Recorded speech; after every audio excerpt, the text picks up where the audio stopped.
Po prvi put ovoga jutra uključit ćemo koleginicu Jelenu Glušac. Jelena, dobro jutro. Gde se nalaziš? Koju priču ćemo prvo čuti? Dobro jutro, Sala. Evo, pozdrav sa reke. Dosta nas različite teme vežu za ovu lokaciju. Bilo da pričamo o pecarašima, rekreativcima, splavovima koji se ovde misteriozno pojavljuju kod Kule Nebojša, poplave takođe, s obzirom na to da je ovo najniža beogradska tačka. Ovoga puta kriket je naša tema. Svi koji ga u Beogradu treniraju činili su to s početka na zelenim poljanama Donjeg Kalemegdana, kada je lepo vreme, do duše sad su se premestili u zatvoreno. Međutim, Kriket Federacija Srbije obeležava 4.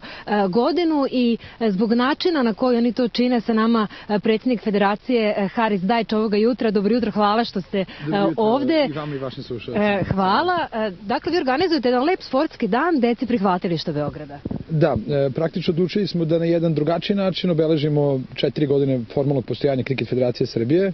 Kriket se u Beogradu igra u kontinuitetu od 2007. u klubovima Stari grad i Mirjevo, međutim, imamo 4 godine, praktično baš danas se desilo da je to jubilej i uglavnom smo to do sada obeležavali kroz koktele, dodelu pehara i slično.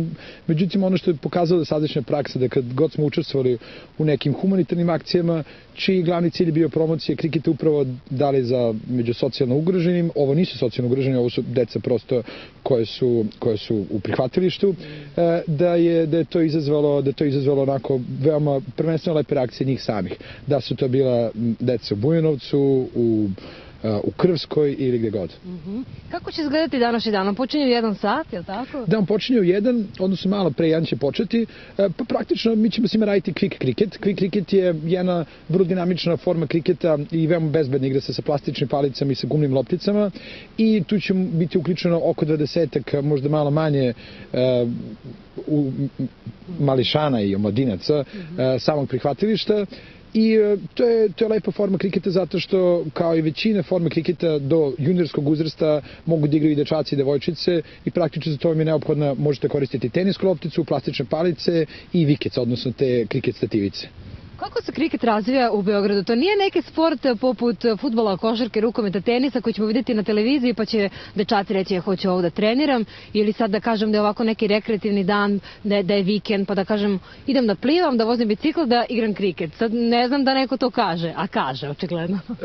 Da, govore to ljudi i veoma nam je drago zbog toga. Međutim, dobili smo priličnu promociju preko Eurosporta, tako što je stručni saradnik Eurosporta, moj kolega Vladimir Ninković, za njih vršio prenos i svetskog prvenstva u kriketu Lige šampiona i to nam je dosta pomoglo u vezi sa vidljivošću. Osim toga imali smo i akciju u prvoj beogradskoj, filološkoj, trećoj beogradskoj, još nekim gimnazijama i naravno fakultetima. Nama su studenti bili praktično ciljna grupa, kao i ostali, ono što ste nazvali rekreativci, kao i ostali građani Beograda koji imaju možda nekada, ajde, ako mogu kažem, malo više dokolice ili viška vremena i koji bi želeli se bave sportom.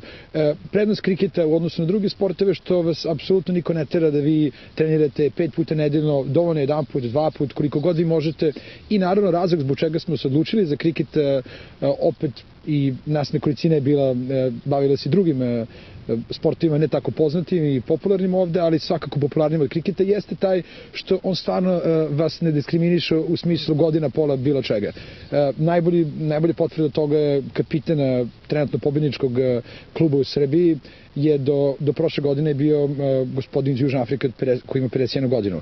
A jedan najboljih igrača drugog kriket tima u Mirjevu je Magdalena Nikolić koja je tek ove godine počela da studira. Praktično devojka je bila gimnazijalac do pre koji mesec. Odlično, to nama povode da se ponovo sretnemo pa da vidimo kako izgleda jedan trening. To bi moglo. Hvala puno. Dakle, kriket se danas igra u prihvatilištu za decu i omladinu od 1 sat.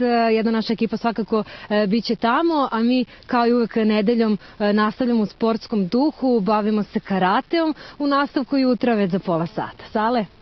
Jelena, još 2 pitanja. Prvo, kako je napolju? 6 stepeni, kako je trenutno na reci? Je li još hladnije? Subjektivno osjećaj. Ja sam mislila da će biti prilično hladno, ali evo kao što vidiš naš gost u duši jeste sportista, pa da kažemo da je ovako čeličnog duha, skinuo je svoj kaput. Nije toliko hladno kao što sam mislila da će biti pored reke, verovatno zato što nema toliko jakog vetra. Tako da je prijatno napolju. Još jedna stvar, u Beogradu su u toku dani mađarske gastronomije. Mislim da znaš nešto i o tome, je li tako? znam nešto o tome, najviše o njihovoj kuhinji, jako je volim. Preporučujem i tebi ako nisi probao, a pretpostavljam da je to uvod u prilog koji ćeš da pustiš, tako da će vidjeti naši gledaoci koja su to mesta gde mogu da kupe i probaju jako dobru mađarsku hranu. Moći će da se informišu o tome gde je najbolji program, a evo već ću reći nešto što će oni sami čuti. Od sledeće godine očekuje nas i Mađarski kulturni centar. Eto, nema ga u Beogradu do sada, ali trebalo bi da bude otvoren sledeće godine. Još neko pitanje? Nemam za sada, vidimo se i čujemo brzo. Hvala ti puno.